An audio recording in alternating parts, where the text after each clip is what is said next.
പുരുഷ ഹോർമോണായ ടെസ്റ്റോസ്റ്ററോണിനെ കുറിച്ചാണ് നിങ്ങളോട് വിശദീകരിക്കാൻ പോകുന്നത്. ലൈംഗികമായിട്ടുള്ള ഒരു ഹോർമോണായി മാത്രം ഇതിനെ കാണരുത്. മാത്രമല്ല, ടെസ്റ്റോസ്റ്ററോൺ തീരെ ഇല്ലാത്ത വ്യക്തികളുടെ അസ്ഥികൾ പെട്ടെന്ന് ഒടിഞ്ഞു പോകുന്ന അവസ്ഥയുണ്ട്. ഇനി അപ്പോൾ സ്ത്രീകളിലും കുറഞ്ഞ ലെവലിൽ ടെസ്റ്റോസ്റ്ററോൺ ഉണ്ട്. അതുകൊണ്ട് ടെസ്റ്റോസ്റ്ററോണിൻ്റെ അളവ് കൂടുകയാണെങ്കിൽ അവരിലും മീശ വരുന്നതായി കാണാം. അതുപോലെ അസ്ഥാനത്തൊക്കെ രോമം ഉണ്ടാകുന്നതായി കാണാം. മറ്റൊരിതുണ്ട്, നായ്ക്കുറണപ്പൊടി, അമുക്കുരം, ഇങ്ങനെയുള്ള ഈ ആയുർവേദത്തിലൊക്കെ ഉപയോഗിക്കുന്ന ചില ഔഷധങ്ങളുണ്ട്. അതും ടെസ്റ്റോസ്റ്ററോൺ ഉയർത്താൻ സഹായിക്കുന്നുണ്ട്. അപ്പോൾ ലൈംഗികത നഷ്ടപ്പെടുന്നതിന് ടെസ്റ്റോസ്റ്ററോൺ ചികിത്സ മാത്രം പോരാ, എന്താണ് അതിൻ്റെ കാരണമെന്ന് കണ്ടുപിടിച്ച് അതിനുള്ള ചികിത്സ നൽകുകയാണ് വേണ്ടത്.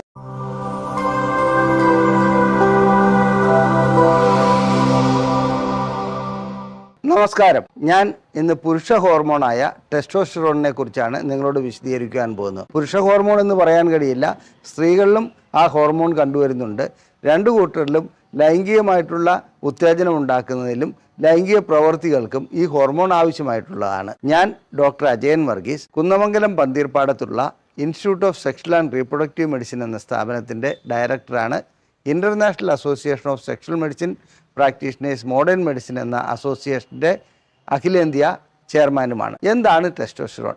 ഇത് കേവലം ഒരു ലൈംഗിക ഹോർമോണായിട്ടാണ് നാം എല്ലാവരും കരുതുന്നത്. അത് തെറ്റാണ്. ലൈംഗിക ഹോർമോൺ മാത്രമല്ല, ലൈംഗികമായിട്ട് ഇതിന് ഒട്ടനവധി കർമ്മങ്ങൾ നിർവഹിക്കുവാനുണ്ട്. എന്നിരുന്നാലും ലൈംഗിക ഹോർമോൺ മാത്രമല്ല ഇത്. ഒരു പുരുഷനെ സംബന്ധിച്ചിടത്തോളം അദ്ദേഹത്തിൻ്റെ മസിൽ പവർ, അതായത് ഒരു മസിൽമാൻ ആക്കുന്നതിൽ, ഒരു ആണത്തം ഉണ്ടാക്കുന്നതിൽ ഏറ്റവും പ്രധാന പങ്ക് വഹിക്കുന്ന ഒരു ഹോർമോണാണ് ടെസ്റ്റോസ്റ്ററോൺ. അതുപോലെ തന്നെ അദ്ദേഹത്തിൻ്റെ മുടി വളർച്ചയ്ക്ക്, മുടി നല്ല ദൃഢമാക്കുന്നതിന് പങ്കുവഹിക്കുന്ന ഒരു ഹോർമോണാണ് ടെസ്റ്റോസ്റ്ററോൺ. ലൈംഗികതയുണ്ട്, ലൈംഗികത മാത്രമല്ല എന്നാണ് ഞാൻ ഉദ്ദേശിക്കുന്നത്. മറ്റ് ഒട്ടനവധി ധർമ്മങ്ങൾ ടെസ്റ്റോസ്റ്ററോണിനുണ്ട്. അതുപോലെ തന്നെ അദ്ദേഹത്തിൻ്റെ എല്ലുകൾക്ക്, അതായത് അസ്ഥികൾക്ക് നല്ല ബലമുണ്ടാക്കുന്ന കാര്യത്തിൽ ടെസ്റ്റോസ്റ്ററോൺ നല്ല പങ്ക് വഹിക്കുന്നുണ്ട്. ഇതൊക്കെ അവിടെ നിൽക്കട്ടെ, ഇതൊരു വഴക്കാളി ഹോർമോണാണ്. അതായത് വഴക്കുണ്ടാക്കുന്നതിൽ അല്ലെങ്കിൽ ഒരു അഗ്രസീവ് നേച്ചർ കാണിക്കുന്നതിൽ ഈ ഹോർമോണിന് വളരെയധികം പങ്കുണ്ട്. ഒരു ഉദാഹരണം പറയാം. ഒരു 18 വയസ്സായ ചെറുപ്പക്കാരൻ റോഡിൽ കൂടി നടന്നു പോകുമ്പോൾ ഏതെങ്കിലും ഒരുത്തൻ നീ എങ്ങോട്ടാടാ പോകുന്നത് എന്ന് ചോദിച്ചാൽ അവരോട് വഴക്കുണ്ടാക്കുവാനുള്ള പ്രവണത ഈ ഹോർമോൺ ഉള്ളതുകൊണ്ടാണ് ഉണ്ടാകുന്നത്. ആ സമയത്ത് ഒരു 45 or 50 വയസ്സായ വ്യക്തി അത് ഗൗനിക്കാതെ പോവുകയും ചെയ്യും. ഇതിൻ്റെ കാരണം ശരീരത്തിൽ അല്ലെങ്കിൽ രക്തത്തിൽ ടെസ്റ്റോസ്റ്ററോണിൻ്റെ അളവ് വളരെയധികം ആ പ്രായത്തിൽ കൂടുതലാകുന്നതുകൊണ്ടാണ്.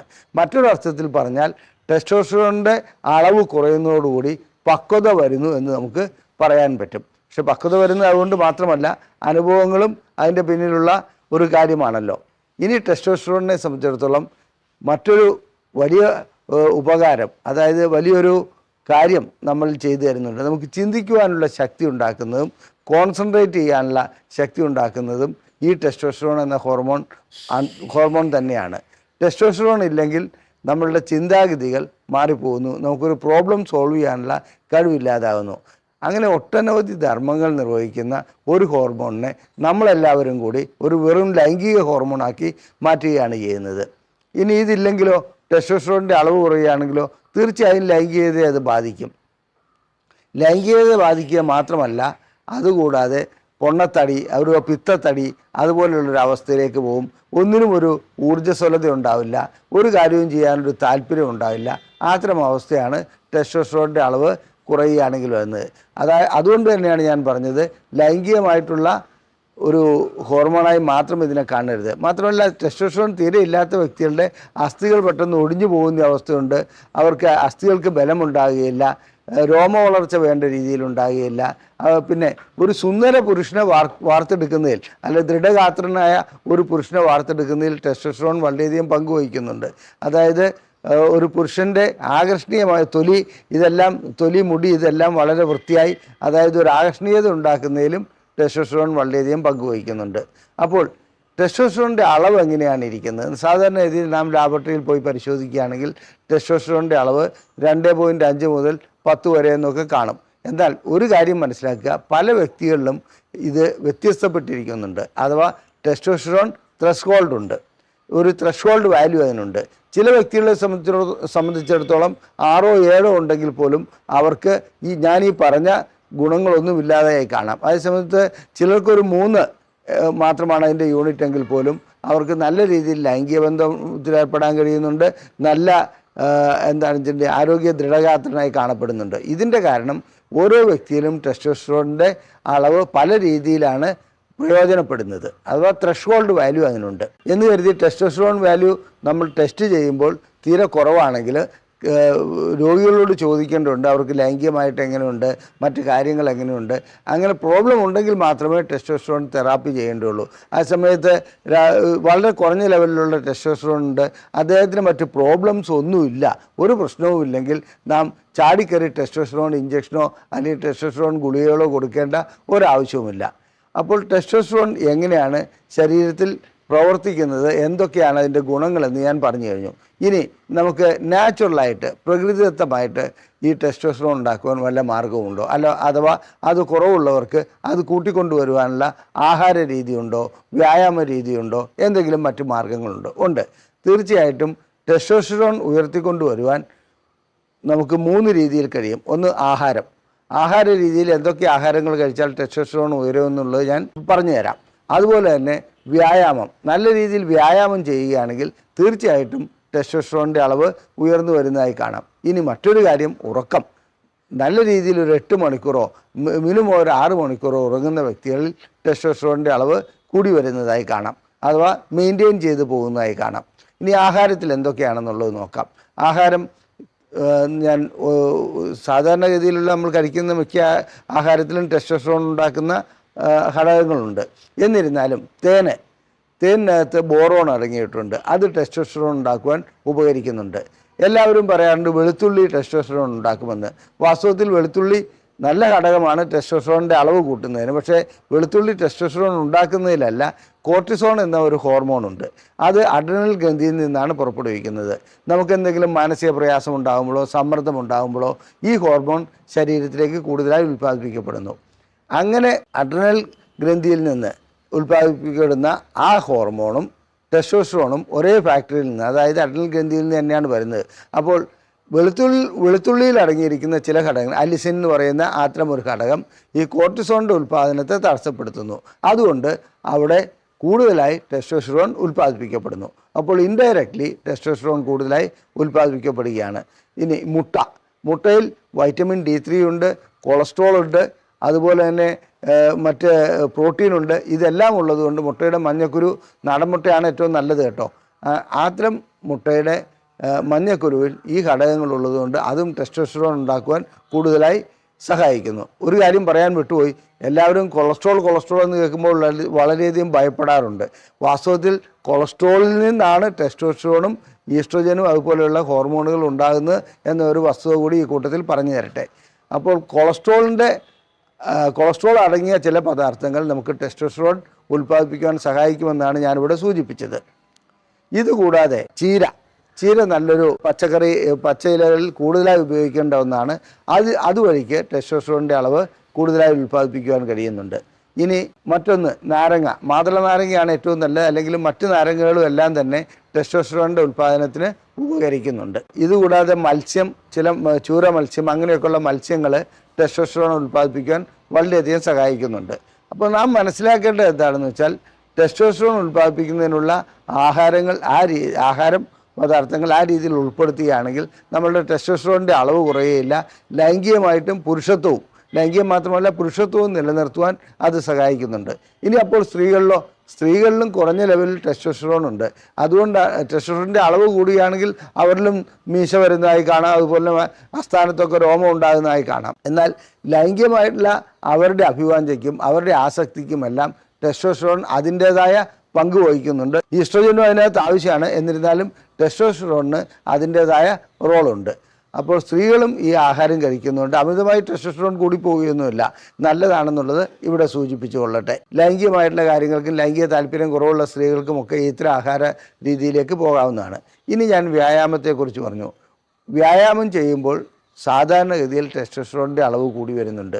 അതുകൊണ്ട് തന്നെ വ്യായാമം ചെയ്യുന്ന വ്യക്തികളിൽ ടെസ്റ്റോസ്റ്ററോൺ അതായത് മസിൽ പവർ കൂടുന്നു, എല്ലുകളുടെ ശക്തി കൂടുന്നു, ഇതെല്ലാം കാണപ്പെടുന്നുണ്ട്. വ്യായാമം ചെയ്യാത്ത വ്യക്തികളെ സംബന്ധിച്ചിടത്തോളം ഞാൻ നേരത്തെ സൂചിപ്പിച്ചു, പിണ്ണത്തടി കാണാം.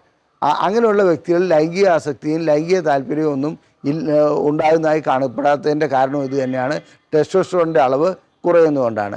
ഇനി നല്ല ഉറക്കം ടെസ്റ്റോസ്റ്ററോണിന് ആവശ്യമാണ്. മാത്രമല്ല ഉറക്കത്തിൽ രാവിലെ ഒരു 4 മണി, ഒരു 3 മണി 4 മണി ആകുമ്പോൾ ടെസ്റ്റോസ്റ്ററോണിൻ്റെ അളവ് കൂടി വരുന്നു. അത് കഴിഞ്ഞിട്ട് ഒരു 11 മണിയാകുമ്പോഴത്തേക്കും ടെസ്റ്റോസ്റ്ററോണിൻ്റെ അളവ് വീണ്ടും കുറയാൻ തുടങ്ങുന്നതായിട്ടും കാണപ്പെടുന്നുണ്ട്. അപ്പോൾ ഉറക്കം നല്ല രീതിയിൽ വരേണ്ട ആവശ്യമുണ്ട്.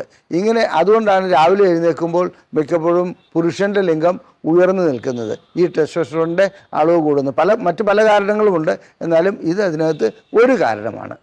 ഇനി നമുക്ക് ടെസ്റ്റോസ്റ്ററോണിൻ്റെ കാര്യത്തിൽ ഇത് കുറവുള്ളവരിൽ എങ്ങനെ ചികിത്സിക്കാമെന്നുള്ളതിന് മരുന്നുകളുണ്ടോ, അതുപോലെ ഏത് രീതിയിലുള്ള മരുന്നുകളാണ് നൽകേണ്ടത്? സാധാരണഗതിയിൽ ഡയറക്റ്റായിട്ടുള്ള മരുന്നുകൾ നൽകുന്നതല്ല അതിന് ഉത്തമം. കാരണം ഈ ടെസ്റ്റോസ്റ്ററോൺ ഗുളികകളോ അല്ലെങ്കിൽ ഇഞ്ചക്ഷനോ ഡയറക്റ്റായി നൽകുകയാണെങ്കിൽ, അത് നേരിട്ട് ആ രീതിയിലേക്ക് നൽകുകയാണെങ്കിൽ മിക്കപ്പോഴും ഉണ്ടാക്കുന്ന പ്രശ്നം എന്താണെന്ന് വെച്ചാൽ അത് നിർത്തുന്നതോടുകൂടി വീണ്ടും ടെസ്റ്റോസ്റ്ററോണിൻ്റെ അളവ് വളരെയധികം കുറയുന്നതായി കാണാം. മാത്രമല്ല കുട്ടികളാകാത്ത വ്യക്തികളെ സംബന്ധിച്ചിടത്തോളം ഇങ്ങനെ ടെസ്റ്റോസ്റ്ററോൺ ഇഞ്ചക്ഷൻ നൽകുകയാണെങ്കിൽ അല്ലെങ്കിൽ ഗുളികകൾ നൽകുകയാണെങ്കിൽ അവർക്ക് ടെസ്റ്റോസ്റ്ററോണിൻ്റെ അളവ് കുറയുന്നതോടുകൂടി ബീജാണുക്കൾ ഉണ്ടാകാനുള്ള സാധ്യത, ബീജാണുക്കളുടെ അളവ് കുറയാനുള്ള സാധ്യതയുണ്ട്. ഒന്നുകൂടി സൂചിപ്പിച്ചു, ടെസ്റ്റോസ്റ്ററോൺ ബീജാണുക്കളുടെ, ഒന്നുകൂടി പറഞ്ഞുകൊള്ളട്ടെ, ടെസ്റ്റോസ്റ്ററോൺ ബീജാണുക്കളുടെ അളവ് വളരെയധികം കൂട്ടുന്ന ഒരു ഹോർമോണാണ്. തീരെ ടെസ്റ്റോസ്റ്ററോൺ ഇല്ലെങ്കിൽ ബീജാണുക്കൾ ഉണ്ടാകുകയില്ല. അതുപോലെ തന്നെ ഇതിനെ നിയന്ത്രിക്കുന്നത്, ടെസ്റ്റോസ്റ്ററോണിൻ്റെ ഉൽപ്പാദനത്തെ നിയന്ത്രിക്കുന്നത് തലച്ചോറിലുള്ള പിറ്റ്യൂട്ടറി ഗ്രന്ഥിയാണ്. അവിടെ നിന്ന് അതിലെന്തെങ്കിലും പ്രോബ്ലം വരികയാണെങ്കിൽ, തകരാറുണ്ടാകുകയാണെങ്കിൽ ടെസ്റ്റോസ്റ്ററോണിൻ്റെ അളവ് കുറയും. അതിന് ടെസ്റ്റോസ്റ്ററോൺ മാത്രം നൽകിയല്ല, ആ പിറ്റ്യൂട്ടറി ഗ്രന്ഥിയിൽ എന്താണ് തകരാറ്, അത് സ്കാനിങ്ങും മറ്റ് ടെസ്റ്റുകളും ചെയ്തിട്ട് നാം നോക്കേണ്ടതുണ്ട്. അതാണ് അതിനകത്ത് ഉള്ള മറ്റൊരു വസ്തുത. ഇനി ടെസ്റ്റോസ്റ്ററോൺ ഉൽപ്പാദിപ്പിക്കപ്പെടുന്നത് കൊളസ്ട്രോളിൽ നിന്നാണെന്ന് പറഞ്ഞു. കൊളസ്ട്രോളിൽ നിന്ന് DHEA ഉണ്ടാകുന്നു.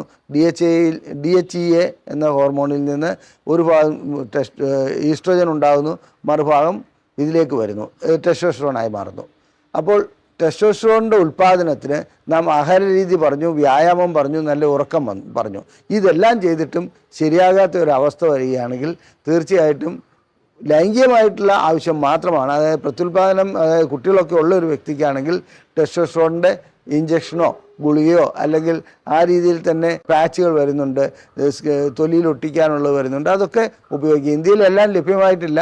എന്നിരുന്നാലും പിന്നെ ഇപ്പോൾ പുതിയതായിട്ട് എന്നാണെന്ന് വെച്ചിട്ടുണ്ടെങ്കിൽ 3 മാസത്തേക്ക് ഒരു ഇഞ്ചക്ഷൻ ചെയ്താൽ ടെസ്റ്റോസ്റ്ററോണിൻ്റെ ലെവല് ശരിയായി നിൽക്കുന്ന രീതിയിലുള്ള ഇഞ്ചക്ഷൻ വിദേശ രാജ്യങ്ങളിൽ, അതായത് അമേരിക്കയിലും മറ്റും നിലവിൽ വന്നിട്ടുണ്ട്. ഇന്ത്യയിലേക്ക് അത് എത്തിയിട്ടില്ല. അതുകൊണ്ട് ടെസ്റ്റോസ്റ്ററോണിൻ്റെ കുറവ് വളരെയധികം ഉള്ള വ്യക്തികളെ സംബന്ധിച്ചിടത്തോളം ആ രീതിയിൽ ചികിത്സിക്കേണ്ടി വരാറുമുണ്ട്. ഇനി ലൈംഗികമായിട്ടുള്ള ഉത്തേജനത്തിന് ടെസ്റ്റോസ്റ്ററോൺ വളരെയധികം ആവശ്യമാണ്. ആ ടെസ്റ്റോസ്റ്ററോണിൻ്റെ അത് ബ്രെയിനിലും പ്രവർത്തിക്കുന്നുണ്ട്, ലിംഗത്തിലും പ്രവർത്തിക്കുന്നുണ്ട് ടെസ്റ്റോസ്റ്ററോൺ എന്ന ഹോർമോൺ.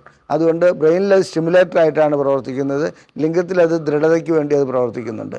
ഇങ്ങനെ ടെസ്റ്റോസ്റ്ററോൺ ഇല്ലാത്ത ഒരു വ്യക്തികളെ സംബന്ധിച്ചിടത്തോളം നാം നേരത്തെ സൂചിപ്പിച്ച രീതിയിലുള്ള എല്ലാം പരാജയപ്പെടുമ്പോൾ മറ്റു രീതിയിലുള്ള ഇഞ്ചക്ഷൻ അല്ലെങ്കിൽ ഗുളിക അല്ലെങ്കിൽ മറ്റു രീതിയിലുള്ള പാച്ചസ് ഇതെല്ലാം വഴി ചികിത്സിച്ചത് മാറ്റിയെടുക്കാൻ കഴിയുന്നുണ്ട്. സാധാരണ രീതിയിൽ ഞങ്ങളുടെ ക്ലിനിക്കിൽ എത്തപ്പെടുന്ന പല രോഗികളിലും ടെസ്റ്റോസ്റ്ററോണിൻ്റെ കുറവ് ഞങ്ങൾ കണ്ടുവരുന്നുണ്ട്. അതിന് ടെസ്റ്റോസ്റ്ററോൺ ഏത് രീതിയിൽ ഉയർത്തിക്കൊണ്ടുവരാമെന്നുള്ളതിന് ആദ്യപടിയായി ഞങ്ങൾ സ്വീകരിക്കുന്നത് ആഹാരവും ശരിയായിട്ടുള്ള ഉറക്കവും അതുപോലെ മാനസിക സമ്മർദ്ദമുണ്ടെങ്കിൽ അത് കുറയ്ക്കലും, അതുകൂടാതെ എന്താണെന്ന് വെച്ചാൽ നിവൃത്തിയില്ലാത്ത ഘട്ടത്തിൽ മാത്രമേ ഞങ്ങൾ ഗുളികകളിലേക്ക് പോകാറുള്ളൂ. ഇനി ഞാൻ നേരത്തെ സൂചിപ്പിച്ച മറ്റൊരിതുണ്ട്, നായ്ക്കുറണപ്പൊടി, അമുക്കുരം, ഇങ്ങനെയുള്ള ഈ ആയുർവേദത്തിലൊക്കെ ഉപയോഗിക്കുന്ന ചില ഔഷധങ്ങളുണ്ട്. അതും ടെസ്റ്റോസ്റ്ററോൺ ഉയർത്താൻ സഹായിക്കുന്നുണ്ട്. അതിവിടെ പറയാതെ പോകുന്നത് തെറ്റാണ്. കാരണം അത് നമ്മൾ സാധാരണ ഇതിൽ എല്ലാവരും ചോദിക്കുന്ന ഒരു കാര്യമാണ്. നായ്ക്കുറണപ്പൊടി കഴിച്ചാൽ എൻ്റെ ലൈംഗികത വീണ്ടെടുക്കാൻ കഴിയും. പക്ഷേ അത് മാത്രം പോരാ, അതിൻ്റെ കാരണം കണ്ടുപിടിക്കണം. വെറും ടെസ്റ്റോസ്റ്ററോൺ ആണെങ്കിൽ മാത്രമേ അത് ഉപകരിക്കുകയുള്ളൂ. ടെസ്റ്റോസ്റ്ററോൺ നോർമലായ വ്യക്തിക്ക് ഇങ്ങനെയുള്ള ചികിത്സ നൽകിയിട്ട് പ്രത്യേകിച്ച് ഗുണം കിട്ടാത്തത് അതുകൊണ്ടാണ്. ഇനി ഒരു വ്യക്തിക്ക് ലൈംഗികാസക്തി അമിതമാക്കുവാൻ വേണ്ടി ടെസ്റ്റോസ്റ്ററോൺ കുത്തിവെക്കുകയോ അല്ലെങ്കിൽ ഇഞ്ചക്ഷൻ ചെയ്യുകയോ ചെയ്യാമോ? അങ്ങനെ ചെയ്യുകയാണെങ്കിൽ സാധാരണ രീതിയിൽ ദോഷഫലങ്ങളാണ് ഉണ്ടാകുക. അദ്ദേഹത്തിന് മറ്റ് ബുദ്ധിമുട്ടുകൾ ഉണ്ടാകുകയും ഭാവിയിൽ അത് വലിയൊരു പ്രശ്നത്തിലേക്കും പോകും. ടെസ്റ്റോസ്റ്ററോൺ നോർമൽ ആണെന്നുണ്ടെങ്കിൽ ടെസ്റ്റോസ്റ്ററോൺ തെറാപ്പി ഒരിക്കലും ചെയ്യരുത്. ഇനി സ്ത്രീകളിൽ കണ്ടുവരുന്ന ആർത്തവ വിരാമം പോലെ പുരുഷന്മാരിലും ആൻഡ്രോപ്പോസ് എന്ന ഒരു അവസ്ഥയുണ്ട്. അതായത് ലൈംഗികതയ്ക്കൊരു വിരാമം വരുന്ന 30 വയസ്സിന് ശേഷം ടെസ്റ്റോസ്റ്ററോണിൻ്റെ അളവ് ഓരോ വർഷവും കുറഞ്ഞു വരുന്നതായി കാണാം. അങ്ങനെ എത്തുമ്പോൾ ഒരു 45, 50, 60 വയസ്സാകുമ്പോഴത്തേക്കും ടെസ്റ്റോസ്റ്ററോൺ വേണ്ടത്ര ഇല്ലാത്ത അല്ലെങ്കിൽ പോരായ്മ വരുന്ന ഒരു അവസ്ഥ വരാം. ഇതിനാണ് ആൻഡ്രോപ്പോസ് എന്ന് പറയുന്നത്. അത് ഇല്ലാതാക്കുവാൻ സാധാരണ ഇതിൽ അല്ലെങ്കിൽ ആൻഡ്രോപ്പോസിനെ നമ്മൾ ഒഴിവാക്കുവാൻ വേണ്ടി ഹോർമോൺ റീപ്ലേസ്മെൻറ്റ് തെറാപ്പിയേക്കാളും നല്ലത് നേരത്തെ തന്നെ നമ്മളിതിനെ മനസ്സിലാക്കി, അതായത് നമുക്കിങ്ങനെ ഒരു അവസ്ഥ ഉണ്ടാകുമെന്ന് മനസ്സിലാക്കി സ്ഥിരമായി വ്യായാമം ചെയ്യുക, ഞാൻ നേരത്തെ സൂചിപ്പിച്ച ആഹാരങ്ങൾ കഴിക്കുക, അതിനനുസരിച്ച് നല്ല ഉറക്കത്തിലേക്ക് പോവുക, മാനസിക സമ്മർദ്ദം ഇല്ലാതാക്കുക. ഇനി അങ്ങനെ വന്നു കഴിഞ്ഞാൽ തന്നെ ഞങ്ങളെ സംബന്ധിച്ചിടത്തോളം ഞങ്ങളുടെ ക്ലിനിക്കിൽ എത്തുന്ന പല വ്യക്തികൾക്കും ഞങ്ങൾ ഇതോടൊപ്പം തന്നെ ടെസ്റ്റോസ്റ്ററോണിൻ്റെ ട്രീറ്റ്മെൻറ്റ് നടത്തി, ഹോർമോൺ റീപ്ലേസ്മെൻറ്റ് തെറാപ്പി നടത്തി ആ രീതിയിലുള്ള ലൈംഗികത വീണ്ടെടുക്കാൻ കഴിയുന്നുണ്ട്. പ്രായമാകും തോറും പ്രമേഹം വരാം, പ്രഷർ വരാം, കൊളസ്ട്രോൾ വരാം, അതുപോലെ തന്നെ സ്വാഭാവികമായും ടെസ്റ്റോസ്റ്ററോണിൻ്റെ അളവ് കുറയും. അതുകൊണ്ടാണ് ലൈംഗികത നഷ്ടപ്പെടുന്നത്. അപ്പോൾ ലൈംഗികത നഷ്ടപ്പെടുന്നതിന് ടെസ്റ്റോസ്റ്ററോൺ ചികിത്സ മാത്രം പോരാ, എന്താണ് അതിൻ്റെ കാരണമെന്ന് കണ്ടുപിടിച്ച് അതിനുള്ള ചികിത്സ നൽകുകയാണ് വേണ്ടത്. നമ്മൾ ഒറ്റയടിക്ക് എടുത്ത് ചാടുകയല്ല വേണ്ടത്. എനിക്ക് ഇത്ര വയസ്സായി, എൻ്റെ ടെസ്റ്റോസ്റ്ററോൺ കുറവാണ്, അതുകൊണ്ട് ഞാനിതാ ടെസ്റ്റോസ്റ്ററോൺ തെറാപ്പി അങ്ങ് ചെയ്തേക്കാം, ഏതെങ്കിലും ഗുളിക ഇതിൽ പോയി വാങ്ങിയേക്കാം, മെഡിക്കൽ ഷോപ്പിൽ പോയി വാങ്ങിയേക്കാം. ഇന്ന് സാധാരണഗതിയിൽ വളരെയധികം ഗുളികകൾ ആയുർവേദത്തിലും എല്ലാത്തിലും ഈ പേര് ഉപയോഗിച്ച് ടെസ്റ്റോ ക്യാപ്പ് അങ്ങനെ പല രീതിയിലുള്ള മരുന്നുകൾ വരുന്നുണ്ട്. ഇതിൻ്റെയൊക്കെ കണ്ടൻറ്റ് എന്താണെന്നോ ഇത് ടെസ്റ്റോസ്റ്ററോൺ ഉൽപ്പാദിപ്പിക്കുമോ അല്ലെങ്കിൽ അത് ഗുണമാണോ ദോഷമാണോ എന്നുള്ള വ്യക്തമായ പഠനങ്ങൾ നടത്തേണ്ടതുണ്ട്. അത് നടത്തി കഴിഞ്ഞതിന് ശേഷമേ അത്തരം ഗുളികകളിലേക്ക് പോകാവുള്ളൂ. ഏതെങ്കിലും ലാബറട്ടറിയിൽ നിന്ന് ടെസ്റ്റോസ്റ്ററോണിൻ്റെ അളവ് കുറവായി കാണുകയാണെങ്കിലും അത് വീണ്ടും 2 or 3 തവണ പരിശോധിക്കുന്നത് നല്ലതാണെന്നുള്ള അഭിപ്രായമാണ് എനിക്കുള്ളത്. മാത്രമല്ല കഴിയുന്നതും രാവിലെ പരിശോധിക്കുകയാണെങ്കിൽ നമുക്ക് കുറച്ചുകൂടി ഉചിതമായിരിക്കും ആ റിപ്പോർട്ട്. ഇനി ചികിത്സയുടെ കാര്യത്തിൽ ടെസ്റ്റോസ്റ്ററോൺ ചികിത്സ ഞാൻ നേരത്തെ സൂചിപ്പിച്ചു. അതുപോലെ തന്നെ ലൈംഗിക ശേഷി കുറയുന്ന ഒരു വ്യക്തിയെ സംബന്ധിച്ചിടത്തോളം ടെസ്റ്റോസ്റ്ററോൺ ഇഞ്ചക്ഷൻ ചെയ്ത് ലൈംഗിക ശേഷി വീണ്ടെടുക്കാൻ കഴിയുന്ന ഒരു കാര്യമാണ്. അതില്ലാതെ തന്നെ കാര്യങ്ങൾ നടത്തുന്നതിലാണ് നമുക്ക് ആരോഗ്യപരമായി നന്നായി കൊണ്ടുപോകാൻ കഴിയുന്ന കാര്യം. അതല്ലാതെ എല്ലാത്തിനും ഒരു ഇഞ്ചക്ഷൻ അല്ലെങ്കിൽ അങ്ങനെ ഒരു ഇതിലേക്ക് പോകുന്നതിനേക്കാളും നാം സ്വയം അതിനെ അതായത് വ്യായാമത്തിൽ കൂടിയും ഉറക്കത്തിൽ കൂടിയും നല്ല ഉറക്കത്തിൽ കൂടിയും അതുപോലെ തന്നെ ഇതിൻ്റെ ആഹാരങ്ങളിൽ മാറ്റം വരുത്തിയും നമുക്ക് ടെസ്റ്റോസ്റ്ററോണിനെ വീണ്ടെടുക്കുവാൻ കഴിയും. ലൈംഗികമായിട്ടുള്ള എല്ലാ പ്രശ്നങ്ങൾക്കും ചികിത്സ നൽകുന്ന ഒരു സ്ഥാപനമാണ് ISRM. ഇത് കോഴിക്കോട് ജില്ലയിൽ വയനാട് റോട്ടിൽ കുന്നമംഗലം പന്തീർപ്പാടത്താണ് സ്ഥിതി ചെയ്യുന്നത്. നിങ്ങൾക്ക് ലൈംഗികമായിട്ടുള്ള എന്തെങ്കിലും സംശയങ്ങളുണ്ടെങ്കിൽ നിങ്ങളിതിലേക്ക് ഈ നമ്പറിലേക്ക് ഇവിടെ കാണിച്ചിരിക്കുന്ന നമ്പറിലേക്ക് അതായത് 7902 എന്ന നമ്പറിലേക്ക് ISRM എന്ന് ടൈപ്പ് ചെയ്ത് അയച്ചാൽ ഞങ്ങൾ സൗജന്യമായി 3 ചോദ്യങ്ങൾക്ക് മറുപടി നൽകുന്നതാണ്. ഫോൺ വഴി ദയവ് ചെയ്ത് ചോദിക്കരുത്. ഫോൺ ഞങ്ങൾക്ക് ഈ രീതിയിൽ ഉത്തരം നൽകുവാൻ വേണ്ടി ഉപയോഗിക്കാൻ കഴിയില്ല. നിങ്ങൾ ചെയ്യേണ്ടത് വാട്സപ്പിൽ വോയിസ് മെയിലായിട്ടോ അല്ലെങ്കിൽ മെസ്സേജ് ആയിട്ടോ ഇടുക. തീർച്ചയായും നിങ്ങൾക്ക് സൗജന്യമായി മറുപടി നൽകുന്നതാണ്.